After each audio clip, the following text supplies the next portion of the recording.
saying that you think Paolo Banchero will win the Rookie of the Year. The casinos to this point agree with you. And in his first game in Vegas, he definitely showed why. He has of the of these top three guys, he's got the NBA body, at least closer to the NBA body than the other guys, and obviously is a modern player with size who can handle, who can play outside, who can play inside, plays with a lot of force. And he had a not quite as explosive of a first performance as Chet, but he had an excellent first game. And I talked to a scout who had done some work on these guys, and he was saying that he felt like of the three of them, that Banchero would likely be the best player over the first 2 years. And then, years 3 to 7, there would be a chance that Chet or Jabari Smith Jr. might be better. But I think the Magic had to have been smiling a little bit with what they had in their early returns on what their number one pick was. Yeah, I mean, watching that game, as you mentioned on the other pod, on the audio pod, I was at the game last night with Jabari Smith and the Rockets playing Paolo and the Magic. And those two guys in that game were exactly what you would expect them to be. Paolo, I saw somebody compare him late in the draft process to sort of the Detroit version of Blake Griffin, the year he made the All-NBA team before he in his knee really went on him. I think that's a pretty good comp for his game. He's a very good passer.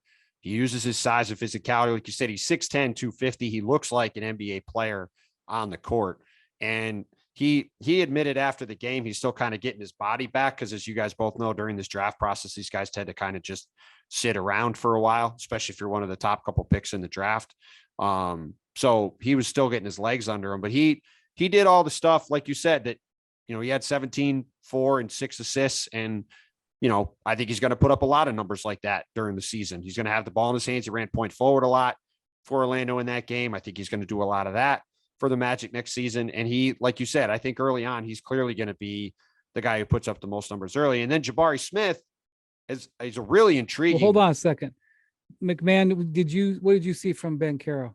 I was saying he was in Memphis a lot during the pre-draft process, so he probably ate a bunch of ridiculously overrated barbecue. Well, here he's banned from another city. Chalk it up.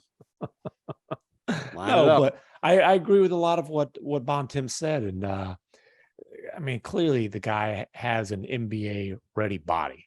6'10", 250. He's powerful. He's athletic. He's skilled. I mean, you saw him, the ability to move without the ball and, shoot off the catch, get open for a three, knock that down, put it on the floor, the spin move, that kind of stuff, the ability to pass the ball.